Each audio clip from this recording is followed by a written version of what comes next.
السلام علیکم ورحمۃ اللہ وبرکاتہ۔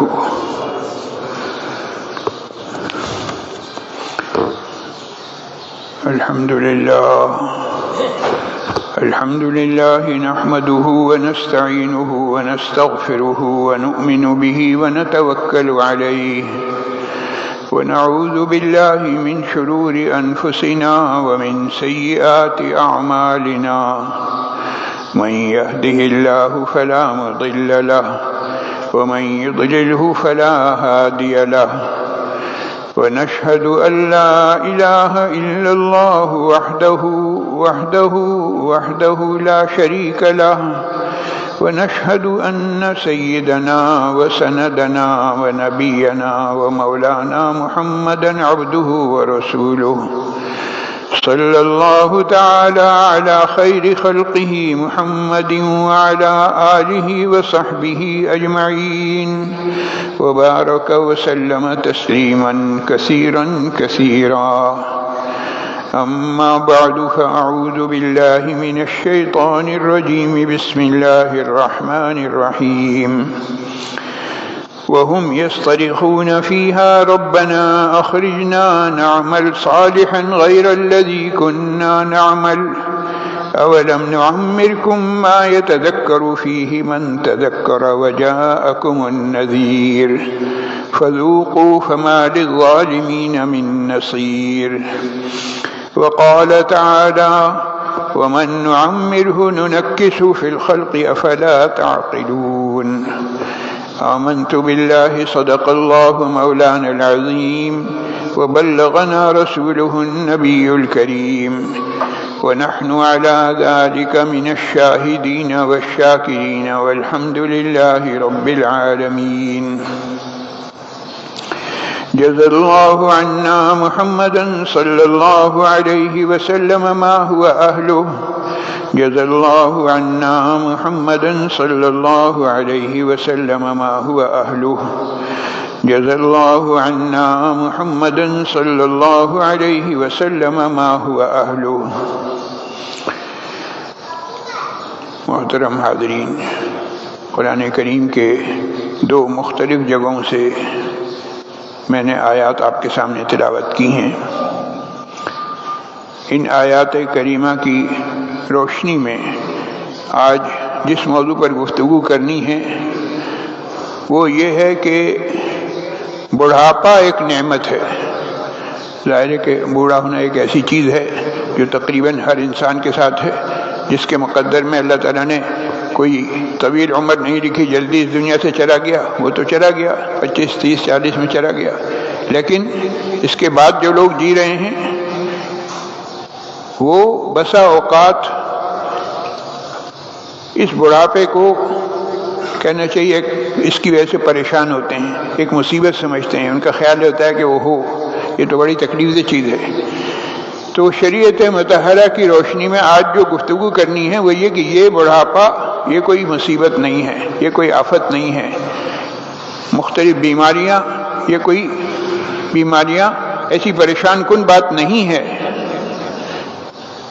یہ تو اس کو آپ عام الفاظ میں کہہ سکتے ہیں کہ ایز روٹین سب کام ہو رہا ہے. اور جناب علی، یہ ہمارے اوپر چھوڑا گیا ہے کہ ہمیں اللہ تعالیٰ نے جو موقع دیا ہے ہم اس موقع سے کتنا فائدہ اٹھا رہے ہیں. یہ بڑھاپا یہ ایک طرح سے ہمیں مہلت دی جا رہی ہے، اور مہلت دے کر ہمارا امتحان لیا جا رہا ہے کہ تم اس مہلت سے کتنا فائدہ اٹھاتے ہو. پھر احادیث مبارکہ کی روشنی میں انشاءاللہ العزیز اس کا بھی بیان ہوگا کہ مختلف عمر کے لوگوں کے لیے کیا کیا اللہ رب العزت کی جانب سے انعامات ہیں. آیت میں تذکرہ ہے آخرت کے احوال کا، اور اس میں خاص طور سے کفار کا قول نقل کیا گیا ہے. وَهُمْ يَسْتَرِخُونَ فِيهَا، وہ لوگ وہاں پر آخرت میں کیا کریں گے؟ چیخ رہے ہوں گے، چلا رہے ہوں گے. ظاہر ہے کہ عذاب ہو رہا ہے تو تکلیف ہوگی، اور تکلیف ہوتی ہے تو آدمی چیختا چلاتا ہے. وہ چیخ رہے ہوں گے، چلا رہے ہوں گے، کیا کہہ رہے ہوں گے؟ وہ یہ کہہ رہے ہوں گے ربنا اخرجنا نعمل صالحا غیر الذی كنا نعمل، یا اللہ ہمیں اس عذاب سے ہمیں نجات دلا دیجئے، ہمیں دنیا میں واپس بھیج دیجئے، ہم وہ عمل اب نہیں کریں گے جو پہلے کر کے آئے ہیں، اب ہم اپنے اعمال کو درست کر لیں گے۔ جب ان کی طرف سے یہ کہا جائے گا تو اللہ رب العزت کی جانب سے کیا جواب ہوگا؟ جواب یہ ہوگا کہ اولم نعمرکم ما یتذکر فیہ من تذکر، ارے بھائی ہم نے تمہیں کیا ایک طویل عمر نہیں دی تھی؟ اتنی طویل عمر تھی کہ اس میں تم بار بار سوچ سکتے تھے۔ جو بات آج تم کہہ رہے ہو کہ ہم دوبارہ زندگی مل گئی تو اپنی اصلاح کر لیں گے، اس اصلاح کے بارے میں تم اپنی زندگی میں سوچ سکتے تھے، اور یہ تمہیں کوئی مختصر عرصہ نہیں دیا گیا، ایک لمبا عرصہ تھا، ایک طویل زندگی تھی۔ اولم نعمرکم ما یتذکر فیہ من تذکر، اور پھر مزید اللہ کا احسان ہے کہ وجاءکم النذیر، تمہارے پاس نذیر بھی آیا۔ نذیر کے معنی ڈرانے والا، اللہ کے عذاب سے ڈرانے والا۔ علماء نے لکھا ہے کہ نذیر سے کیا مراد ہے؟ نذیر سے ایک جو بات سمجھ میں آتی سیدھی صاف بات، وہ تو یہ کہ اللہ رب العزت کی جانب سے انبیاء کرام علیہ الصلوۃ والسلام تشریف لاتے رہے، اللہ کا پیغام پہنچاتے رہے اور ڈراتے رہے کہ دیکھو اگر صحیح کام نہیں کرو گے تو اللہ کا عذاب تم پر آئے گا۔ تو نذیر کے ایک معنی تو وہ ہیں حضرات انبیاء کرام علیہ الصلوۃ والسلام کی تشریف آوری، یہ بھی تمہارے اوپر ایک بڑا انعام ہے۔ لیکن اس سے ہٹ کر بھی دو تین چیزیں اور ہیں جن کے متعلق فرمایا گیا کہ یہ بھی نذیر ہیں۔ مثال کے طور پر ایک شخص کی زندگی گزر رہی ہے، تازہ تگڑا جوان تھا، اب عمر ڈھل رہی ہے۔ عمر ڈھل رہی تو پہلا کام کیا ہو رہا ہے کہ اس کے بال سفید ہونا شروع ہو گئے۔ یہ بالوں کی سفیدی یہ کیا ہے؟ یہ سگنل ہے کہ بھائی دیکھو تمہارے ٹائم تمہارا پورا ہو گیا ہے، اب بھی وقت سے سدھر جاؤ، نمبر ایک۔ پھر فرمایا کہ دوسرا سگنل اولاد کی اولاد، چاہے وہ پوتے کی شکل میں ہو، چاہے وہ نواسے کی شکل میں، جس شکل میں بھی ہو، اولاد کی جب اولاد آ گئی تو وہ آنے کے بعد کہہ رہی ہے کہ دادا ابا اب یہ سیٹ خالی کریں، نانا جان اب آپ جا سکتے ہیں، میں آ گیا ہوں دنیا میں، آپ کی تشریف لے جانے کا وقت آ گیا ہے۔ تو انبیاء کرام علیہ الصلوۃ والسلام اور پھر اس کے بعد قیامت تک جو لوگ آئیں گے ان کو وارثین انبیاء، علماء کرام اور دوسرے حضرات بتلاتے رہیں گے کہ بھائی دیکھو اللہ رب العزت کی جانب سے یہ تمہیں موقع دیا گیا ہے، اس موقع سے فائدہ اٹھا لو۔ اسی بات کو سورہ یاسین میں اس طرح سے کہا گیا کہ وَمَن نُعَمِّرْهُ نُنَكِّسُهُ فِي الْخَلْقِ، ہم جسے بھی بڑھاپا دیتے ہیں تو وہ آہستہ آہستہ اپنی ابتدائی حالت کی طرف لوٹ جاتا ہے۔ بڑھاپا یوں سمجھ لیں کہ از-9 ایک شخص نئی زندگی اسے مل رہی ہے۔ ابتدائی حالت کی طرف کیسے جاتا ہے وہ؟ جب بچہ پیدا ہوتا ہے تو اس کے دانت نہیں ہوتے، جب بڑھاپا آ جاتا ہے تو بھی دانت گرنا شروع ہو جاتے ہیں، اور ایک وقت وہ آتا ہے کہ سارے دانت گر گئے، دانت ہیں ہی نہیں۔ جی جب بچہ پیدا ہوتا ہے تو وہ لمحہ بلمحہ دوسروں کا محتاج ہوتا ہے، اتنا محتاج ہوتا ہے، اتنا محتاج ہوتا ہے کہ دوسروں کے بغیر وہ زندگی نہیں گزار سکتا۔ یہی حال جب بڑھاپا آتا ہے تو بھی یہی کیفیت ہوتی ہے کہ لمحہ بلمحہ انسان دوسروں کا محتاج ہوتا جاتا ہے۔ تو محتاجی کی زندگی سے تو اللہ کی پناہ مانگنی چاہیے، یا اللہ زندگی کی آخری سانس تک آپ صرف اور صرف اپنا محتاج رکھیے، غیروں کی محتاجی سے بچا لیجیے، کسی کے ہم محتاج نہ ہوں، ہر طرح کی محتاجی سے بچا لیجیے، جسمانی محتاجی سے، مالی محتاجی سے، ہر طرح کی محتاجی سے یا اللہ آپ اپنے حفظ و امان میں رکھیں۔ لیکن جسے کہتے ہیں یہ ایک فیکٹ ہے، یہ ایک حقیقت ہے کہ انسان دوسروں کا محتاج ہو جاتا ہے زندگی کے آخری مراحل میں۔ انسانی زندگی کو کسی نے 2 لفظوں میں بیان کیا ہے کہ انسانی زندگی کیا ہے؟ فرمایا انسانی زندگی یہ ہے کہ آتے ہوئے بھی خود نہیں نہا سکتے تھے اور جاتے ہوئے بھی خود نہیں نہا سکتے۔ بچہ جب اس دنیا میں آتا ہے تو نہا نہیں سکتا، آتے ہوئے بھی ننگ دھڑنگ تھے، لباس پہنایا جاتا ہے، اور جاتے ہوئے بھی پھر یہی کیفیت ہوگی۔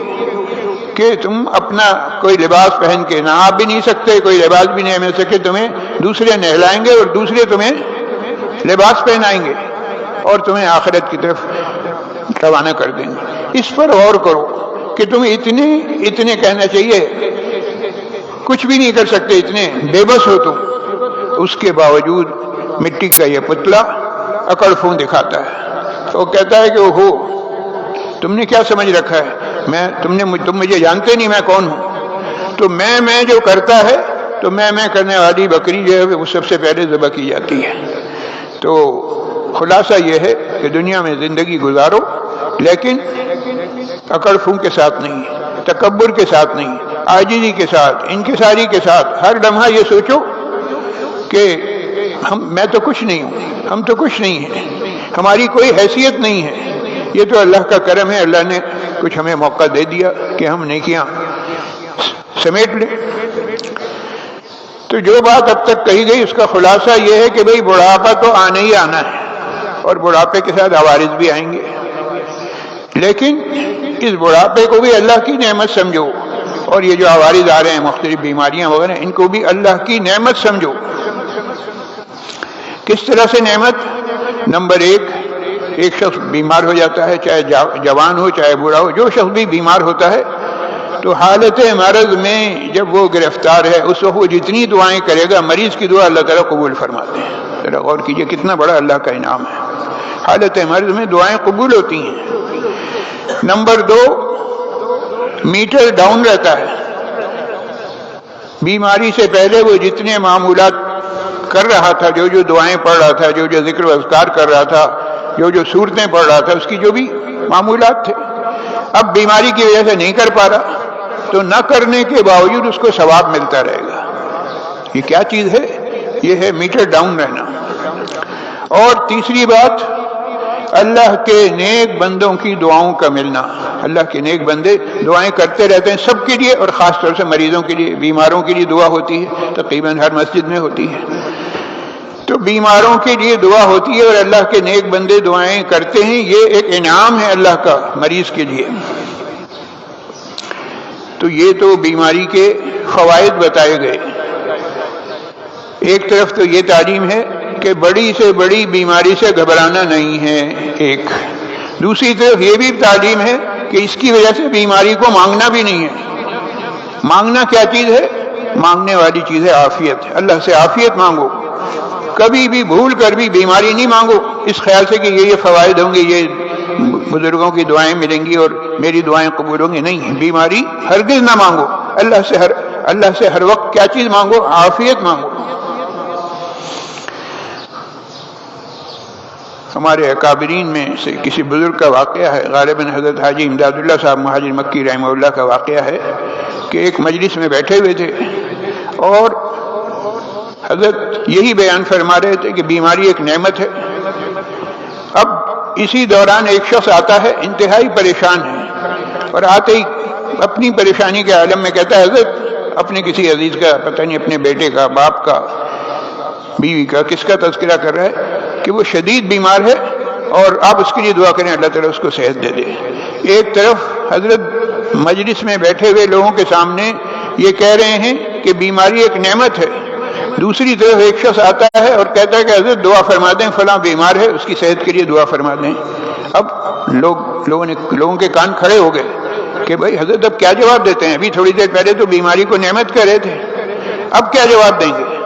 تو حضرت نے دعا کے لیے ہاتھ اٹھائے اور ان الفاظ میں دعا کی، یا اللہ یقیناً بیماری بھی ایک نعمت ہے اور شفا بھی ایک نعمت ہے، آپ بیماری کی نعمت کو شفا کی نعمت سے تبدیل فرما دیں۔ کیوں؟ اس لیے کہ یا اللہ ہمارے اندر اس کا تحمل نہیں، ہم اس کو برداشت نہیں کر سکتے، ہم بیماری کی جو نعمت ہے ہمارے اندر اس کو برداشت کرنے کی سکت نہیں ہے، لہذا نعمت بیماری کو نعمت شفا سے آپ تبدیل فرما دیں۔ کیسی بزرگوں کی باتیں ہیں، کس انداز میں سمجھایا ہے کہ ہر حال میں اللہ رب العزت جس حال میں رکھیں اس پر اللہ کا شکر ادا کرتے رہو۔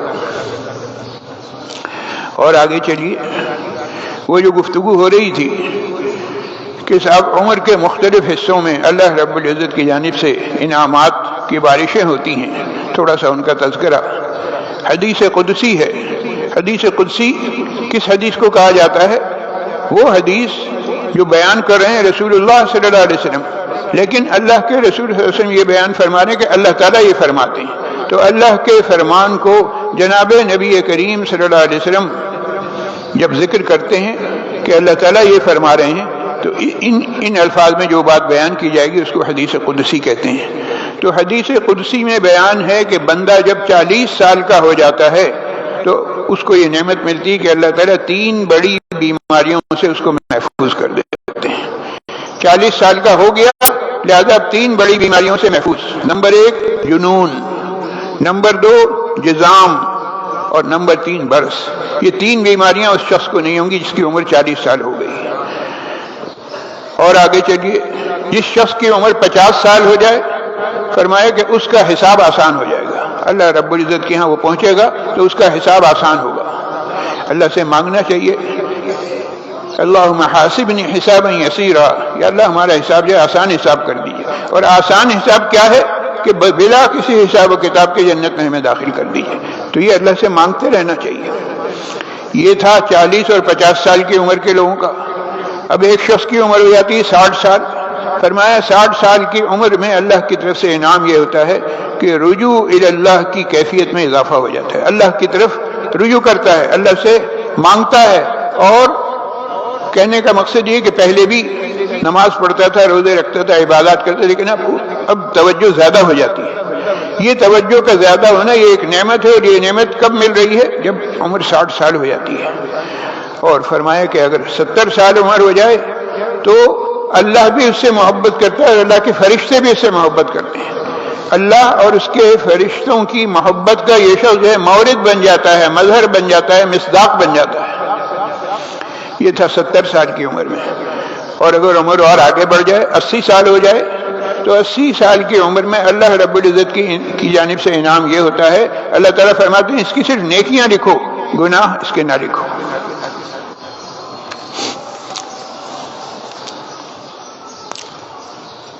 کتنی بڑی بات ہے کہ ایک شخص گناہ کر رہا ہے لیکن گناہ لکھے نہیں جا رہے۔ اور فرمایا کہ جب 90 سال کا ہو جاتا ہے تو یہ شخص پھر اللہ کا قیدی کہلاتا ہے۔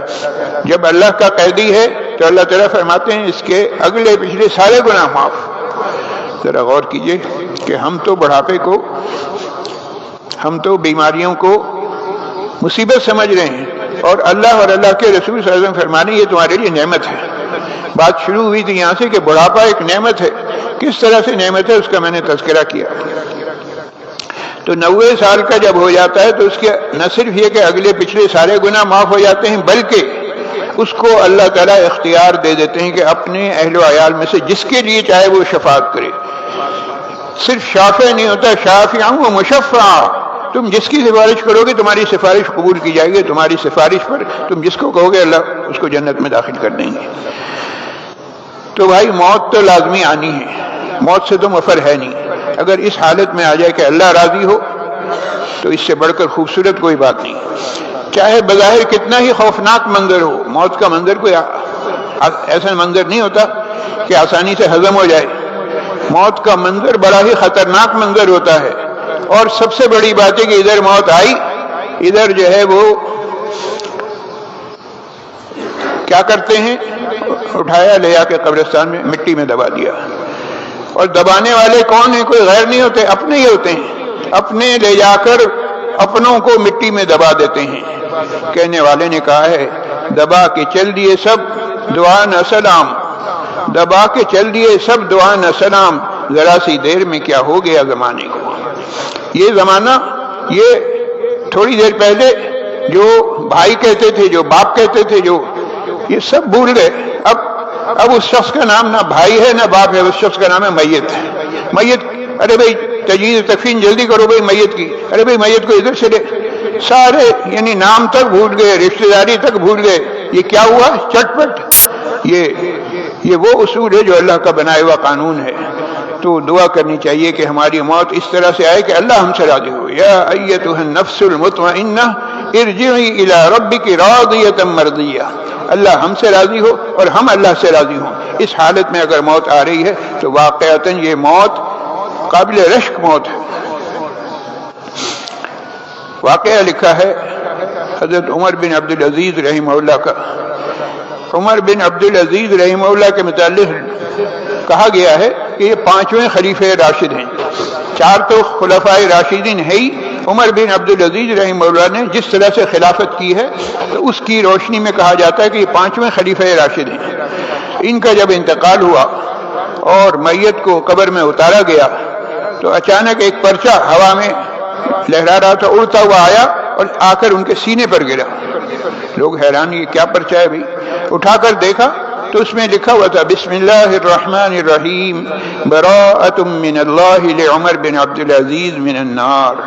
اللہ رب العزت کی جانب سے برات ہے، آزادی ہے، کس کو؟ عمر بن عبدالعزیز کو۔ تو عمر بن عبدالعزیز کو اللہ رب العزت کی جانب سے آزادی اور خلاصی دے دی گئی جہنم کی آگ سے۔ اور یہی عمر بن عبدالعزیز ہیں، ان کے جنازے کے وقت، ان کے جنازے میں شہداء نے شرکت کی ہے۔ ایک شخص کا بیٹا شہید ہو گیا تھا اور ہر جمعے کو وہ والدین سے ملاقات کے لیے شب جمعہ میں ملاقات ہو جاتی تھی، آتا تھا، والدین سے ملاقات ہو جاتی تھی خواب میں۔ ایک ہفتے ایسا ہوا کہ وہ نہیں آیا۔ اب والدین پریشان کہ کیوں نہیں آیا، کیا وجہ ہے؟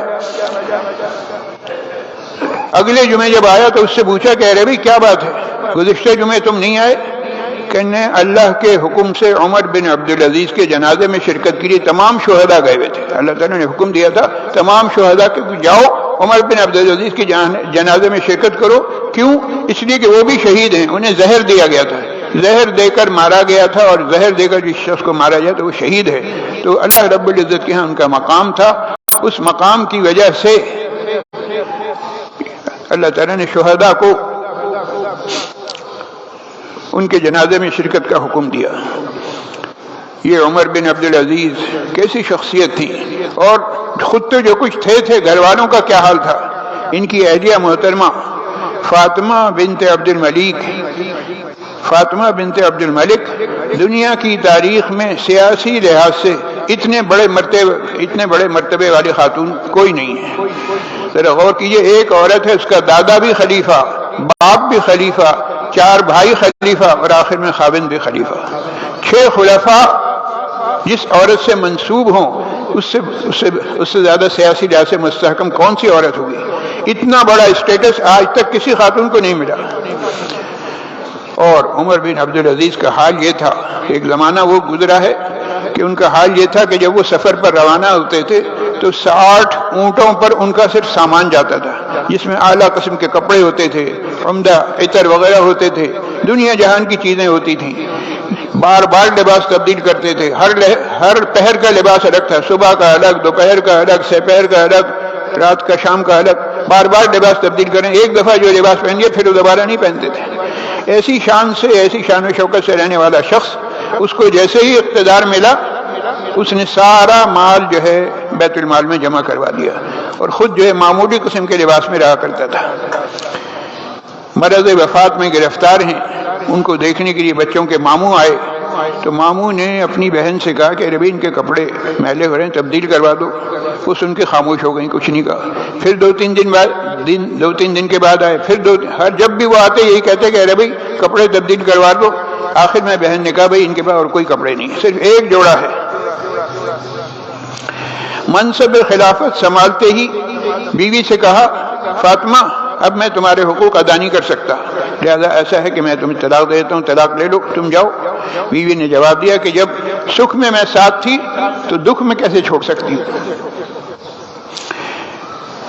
وقت تو پورا ہو رہا ہے، آخر میں ایک واقعہ اور سنانا چاہتا ہوں انہی سے متعلق کہ عید الفطر کا موقع تھا، عید قریب آ رہی تھی، بچوں کے لیے نئے کپڑے کا کوئی انتظام نہیں تھا۔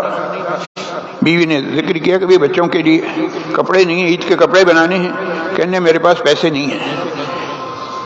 بیوی نے مشورہ دیا کہ اچھا پیسے نہیں ہیں تو ایسے کریں آپ بیت المال سے 1 مہینے کی تنخواہ ایڈوانس لے لیجئے، اور گھر کے خرچ چلانے کے لیے ہم گھر میں بیٹھ کے وہ سود کاٹیں گے اور وہ جو کچھ بن جائے گا اس کو بیچ کے گھر کا خرچ چلا لیں گے، تو لہذا آپ وزیر خزانہ کو بلائیے، اس سے کہیے کہ 1 مہینے کی تنخواہ ایڈوانس میں دے دوں۔ کہنے ہاں بات تو صحیح ہے، تم نے بڑی ہوشیاری کی بات کی. بلایا وزیر خزانہ کو. وزیر خزانہ بھی آخر ان کا وزیر خزانہ تھا. اس سے جب کہا کہ بھائی آپ 1 مہینے کی تنخواہ مجھے ایڈوانس دے دیجئے، بچوں کو عید کے کپڑے بنانے ہیں، تو وزیر خزانہ کیا جواب دے رہے ہیں کہ خلیفہ مکرم آپ ایک پرچے پر گارنٹی لکھ کر دے دیں کہ آپ 1 مہینے تک زندہ رہیں گے.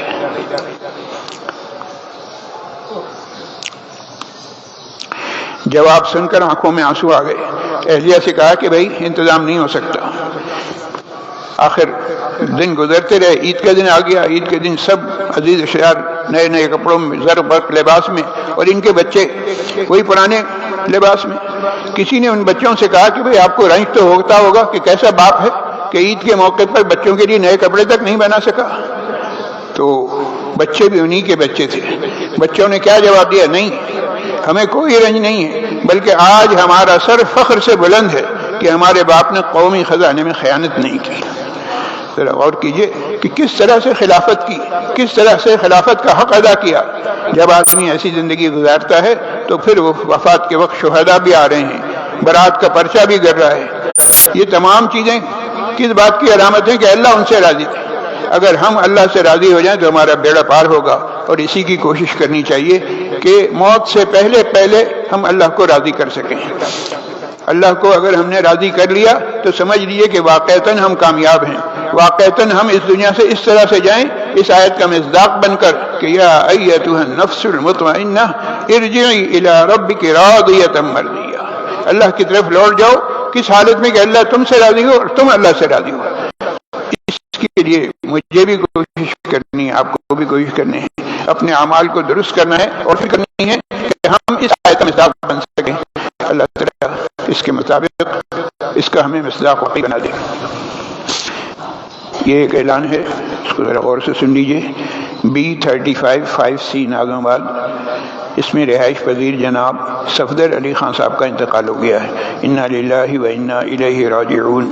اللہ تعالیٰ مرحوم کی مغفرت فرمائے، انہیں جنت الفردوس میں اعلیٰ مقام عطا فرمائے، پسماندگان کو صبر جمیل نصیب فرمائے. جناب صفدر علی خان صاحب کی نماز جنازہ فرض اور دعا کے فوراً بعد ادا کی جائے گی.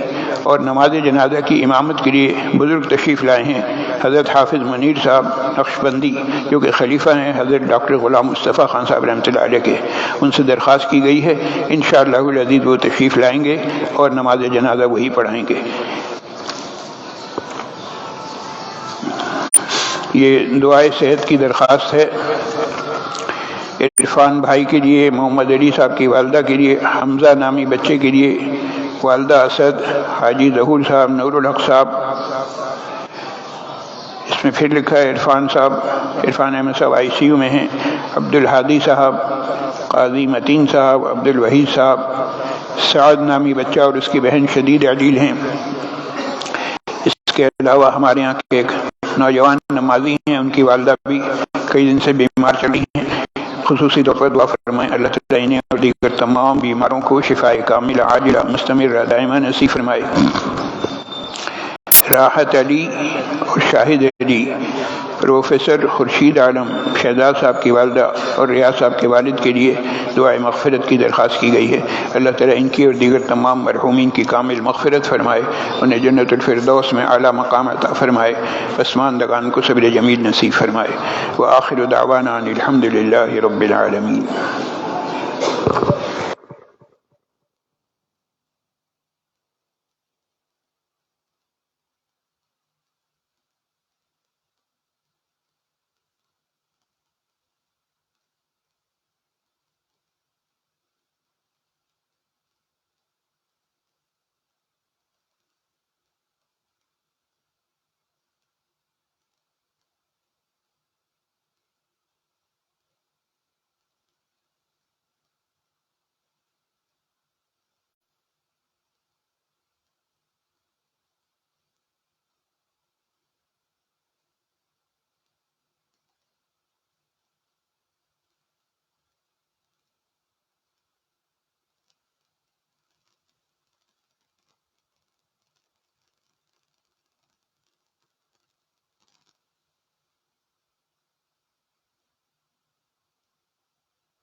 بسم الله.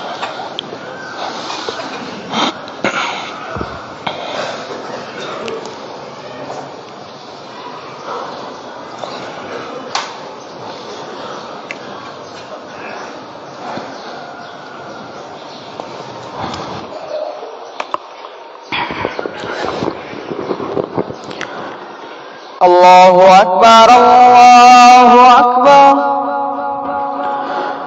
الله أكبر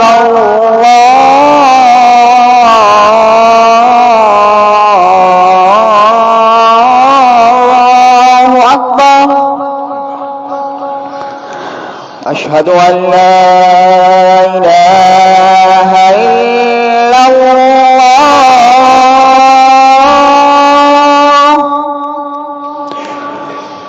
أشهد أن لا إله إلا الله.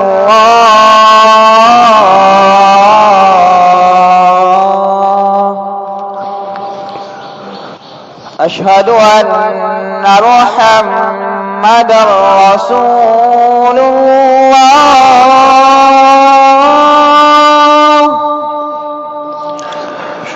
أشهد أن محمدًا رسول الله.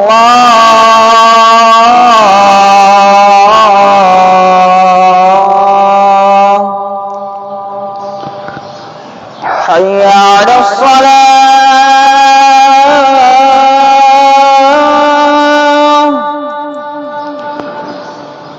حي على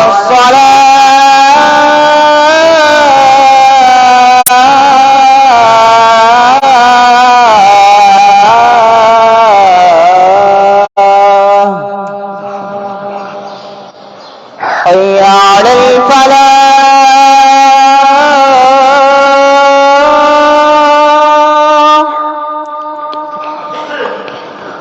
حي على الفلاح.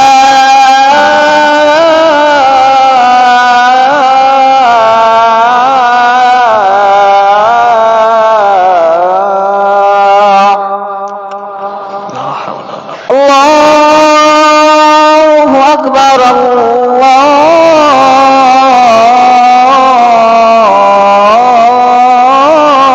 الله أكبر.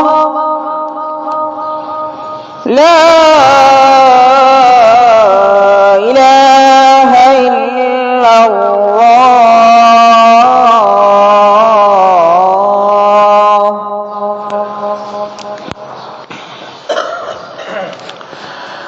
الحمد لله الحمد لله علي الذات عظيم الصفات سمي السمات كبير الشان جليل القدر رفيع الذكر مطاع الأمر جلي البرهان فخيم الإثم غزير العلم وسيع الحلم كثير الغفران جميل الثناء جزيل العطاء مجيب الدعاء عميم الإحسان سريع الحساب شديد العقاب أليم العذاب عزيز السلطان. ونشهد أن لا إله إلا الله وحده لا شريك له. ونشهد أن سيدنا ونبينا ومولانا محمدا عبده ورسوله صلى الله تعالى عليه وعلى آله وأصحابه وبارك وسلم تسليما كثيرا كثيرا. أما بعد، فيا أيها الناس وحدوا الله، فإن التوحيد رأس الطاعات، واتقوا الله فإن التقوى ميلاد الحسنات، وعليكم بالسنة فإن السنة تهدي إلى الإطاعة، ومن أطاع الله ورسوله فقد رشد واهتدى. وإياكم والبدعة فإن البدعة تهدي إلى المعصية ومن يعص الله ورسوله فقد ضل وغوى. وعليكم بالصدق فإن الصدق ينجي والكذب يهلك.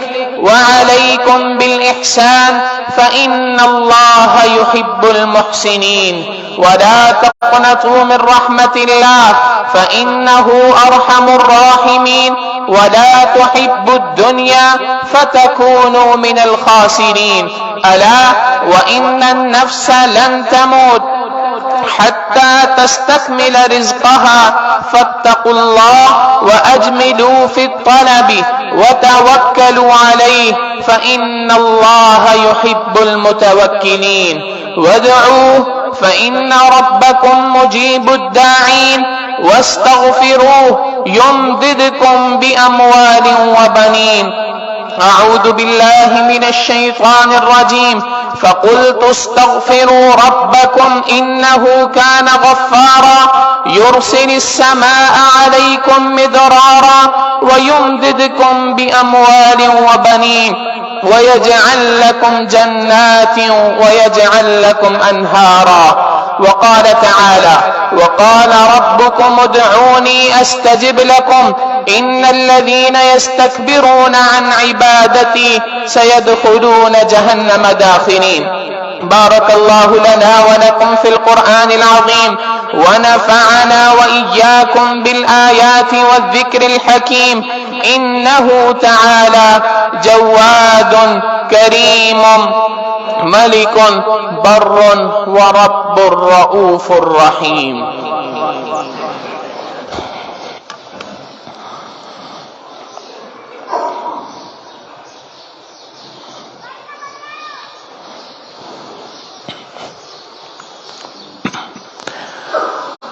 الحمد لله الحمد لله وكفى وسلام على عباده الذين اصطفى. أما بعد فأعوذ بالله من الشيطان الرجيم. بسم الله الرحمن الرحيم. يا أيها الناس اتقوا ربكم إن زلزلة الساعة شيء عظيم يوم ترونها تذهل كل مرضعة عما أرضعت وتضع كل ذات حمل حملها وترى الناس سكارى وما هم بسكارى ولكن عذاب الله شديد. يوم يقول الله لمن الملك اليوم لله الواحد القهار. وامتازوا اليوم أيها المجرمون ألم أعهد إليكم يا بني آدم ألا تعبدوا الشيطان إنه لكم عدو مبين وأن اعبدوني هذا صراط مستقيم. وقال تعالى إن الله وملائكته يصلون على النبي يا أيها الذين آمنوا صلوا عليه وسلموا تسليما. اللهم صل على محمد عبدك ورسولك وصل على المؤمنين والمؤمنات والمسلمين والمسلمات وبارك على محمد وأزواجه وذرياته. قال النبي صلى الله عليه وسلم أرحم أمتي بأمتي أبو بكر وأشدهم في أمر الله عمر وأصدقهم حياء عثمان وأقضاهم علي وفاطمة سيدة نساء أهل الجنة والحسن والحسين سيدا شباب أهل الجنة وحمزة أسد الله وأسد رسوله رضوان الله تعالى عليهم أجمعين. اللهم اغفر للعباس وولده مغفرة ظاهرة وباطنة لا تغادر ذنبا. الله في أصحابه لا تتخذوهم من بعد غرضا فمن أحبهم فبحبي أحبهم ومن أبغضهم فببغضي أبغضهم وخير القرون قرني ثم الذين يلونهم ثم الذين يلونهم. اللهم اغفر لي وللمؤمنين والمؤمنات والمسلمين والمسلمات الأحياء منهم والأموات إنك سميع قريب مجيب الدعوات. اللهم بارك لنا في أوطاننا وأصلح أئمتنا وولاة أمورنا ولا تسلط علينا بذنوبنا من لا يخافك فينا ولا يرحمنا. اللهم ارزقنا بزيارة الحرمين الشريفين واحفظهم واحفظ المسجد الأقصى يا رب العالمين. اللهم لا تقتلنا بغضبك ولا تهلكنا بعذابك وعافنا قبل ذلك. عباد الله رحمكم الله، إن الله يأمر بالعدل والإحسان وإيتاء ذي القربى وينهى عن الفحشاء والمنكر والبغي يعظكم لعلكم تذكرون. ولذكر الله تعالى أعلى وأولى وأعز وأجل وأتم وأهم وأعظم وأكبر، والله يعلم ما تصنعون. صفیں اہتمام سے درست فرما دیجئے. اگلی صفوں کو پہلے مکمل کیجئے. فرض اور دعا کے فوراً بعد نماز جنازہ ادا کی جائے گی.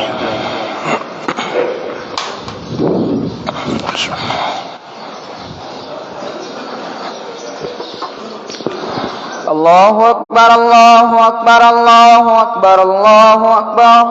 أشهد أن لا إله إلا الله أشهد أن لا إله إلا الله أشهد أن محمدا رسول الله أشهد أن محمدا رسول الله. حي على الصلاة حي على الصلاة حي على الفلاح حي على الفلاح. قد قامت الصلاة قد قامت الصلاة. الله أكبر الله أكبر لا إله إلا الله. الله أكبر.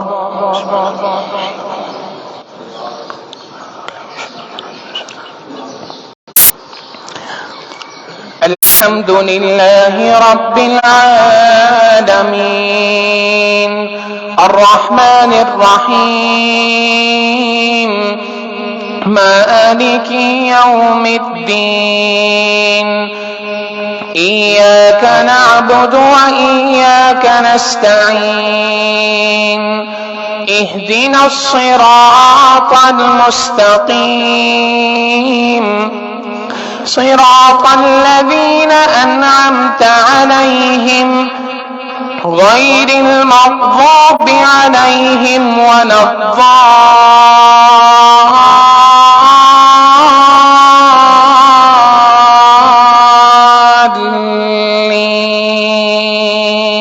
الضالين. آمين. يا أيها الذين آمنوا استعينوا بالصبر والصلاة إن الله مع الصابرين. ولا تقولوا لمن يقتل في سبيل الله أموات بل أحياء ولكن لا تشعرون.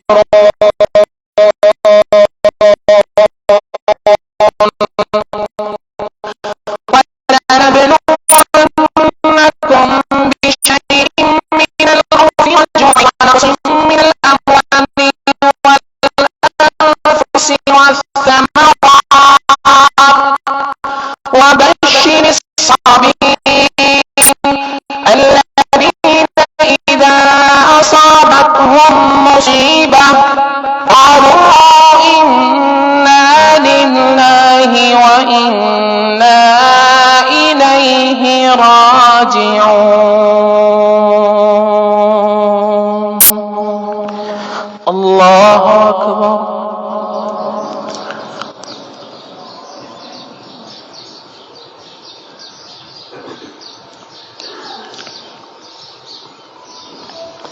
سمع الله لمن حمده.